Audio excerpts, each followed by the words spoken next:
Olá, seja muito bem-vindo a este canal, eu sou Adolfo Clay e no vídeo de hoje eu quero conversar com vocês acerca de um tema muito importante. Qual é a importância da linguística para o estudo bíblico? Quem fez essa pergunta foi meu amigo Fabeta, que mora lá em Portugal, e ele até, vou mandar o áudio aqui do que ele coisou. Tá aí uma dica, pô, de um vídeo pro canal lá do Adolfo. Responde essa pergunta minha. Qual é a importância da linguística pro estudo da Bíblia? Coloca aí. Faz um vídeo desse aí. Eu vou tentar responder isso, mas primeiro se inscreva no canal, assine as notificações. Na descrição do vídeo aqui você vai encontrar um curso de bacharel em teologia e também meu curso de grego e crítica textual, tá? Também peço que se torne membro, caso você não quiser se tornar aluno e tal, mas se torne membro que você terá acesso a algumas aulas, algumas não, você terá acesso a aulas de grego e vídeos de grego aqui no canal. No início na minha página inicial lá, você vai ver as playlists para membros do canal. Vamos ao vídeo em si.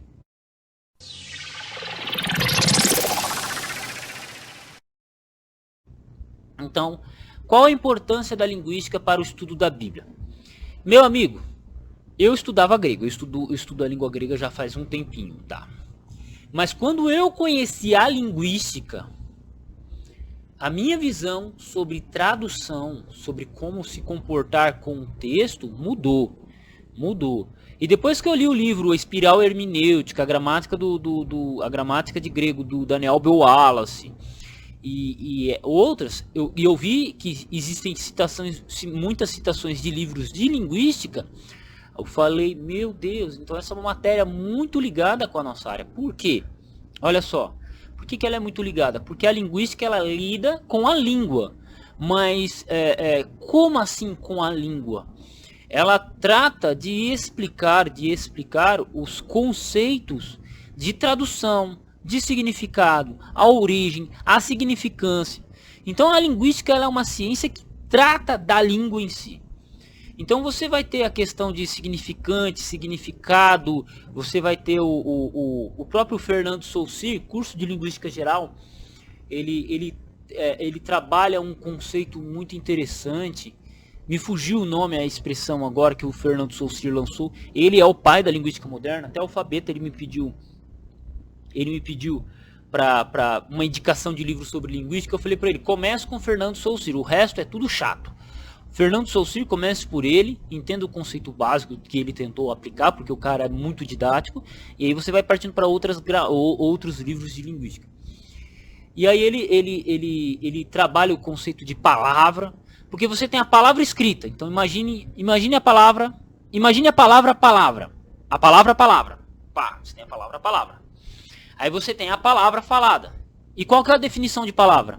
Palavra é um substantivo na língua portuguesa que significa algo escrito ou algo falado. Palavra. Então você tem a palavra escrita, o que ela significa?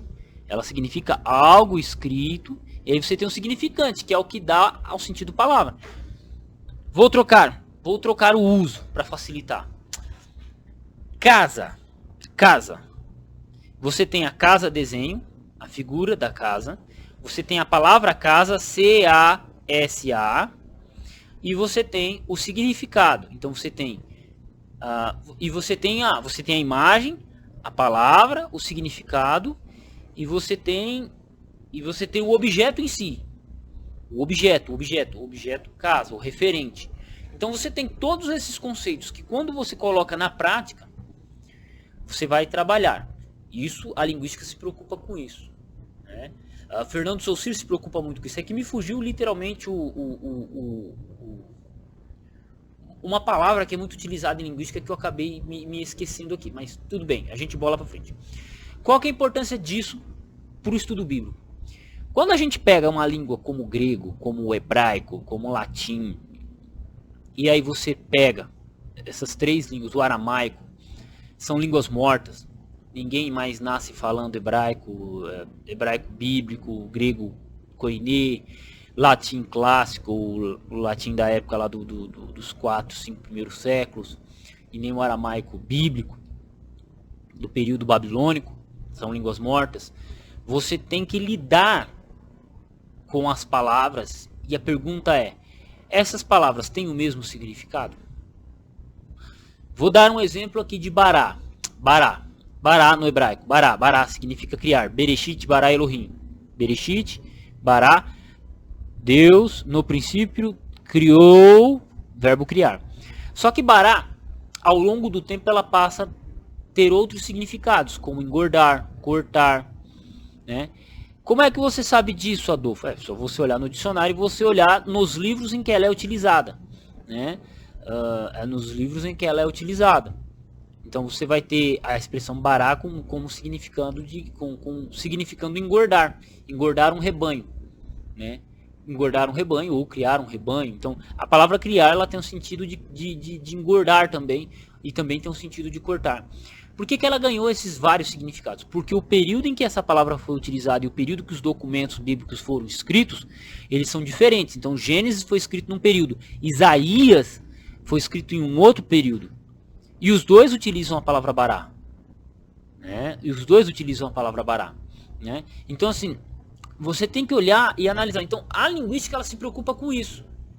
A palavra demônio, já expliquei vídeos, tem vídeos meus aqui explicando a palavra demônio dentro do grego, como que ela se tornou, como que ela ganhou esse significado. No grego clássico, demônio era só o espírito de uma pessoa, ou demônio, ele era sinônimo da palavra theos, né?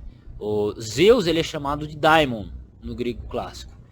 Só que tem um escrito sobrevivente que coloca Zeus como daimon. Só que não quer dizer que Zeus naquela literatura fosse uma entidade maligna.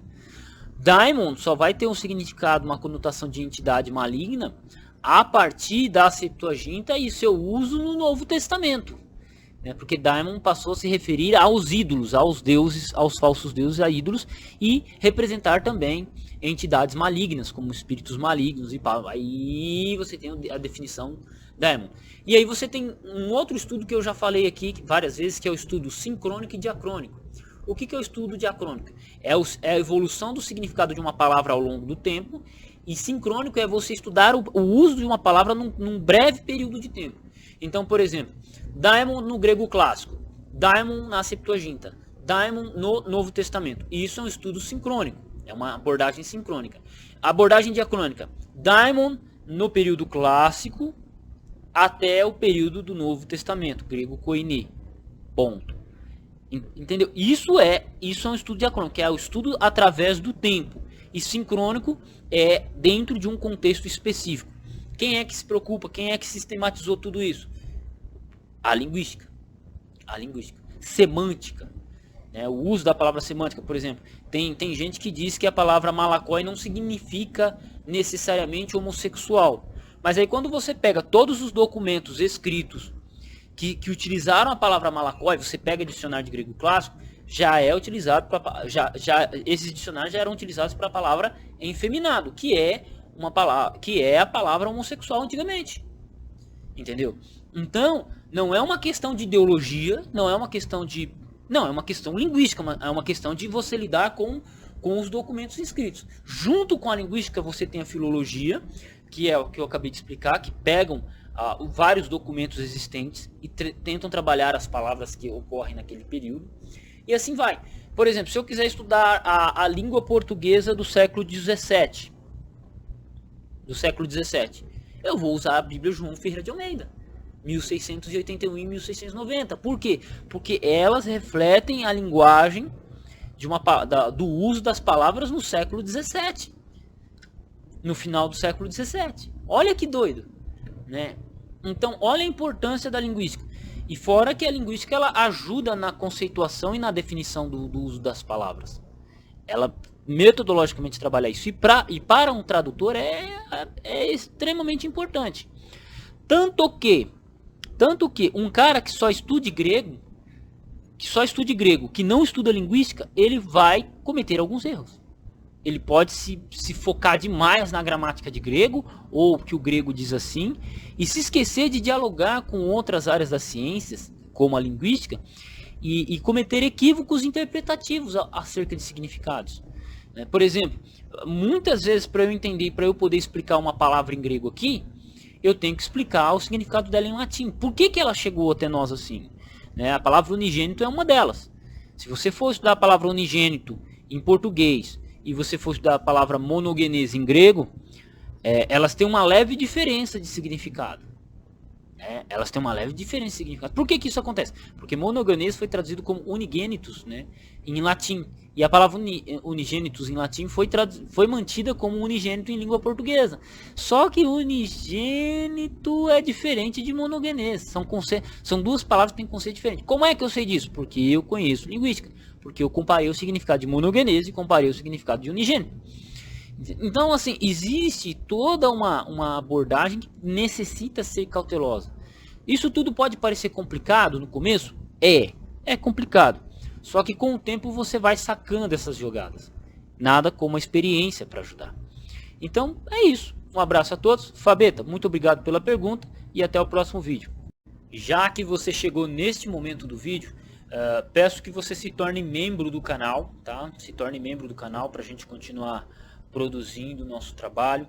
Também na descrição dos vídeos aqui você encontrará meu curso de grego e crítica textual, é o primeiro link na descrição. Também encontrará um bacharel em teologia. E se você simplesmente gosta do meu trabalho e não, só quero te ajudar, Adolfo, então na descrição do vídeo você encontra o meu telefone para que você possa fazer uma doação via Pix, né? O número de telefone meu é o meu Pix. Então, muito obrigado por tudo. Deus lhe abençoe e até o próximo vídeo.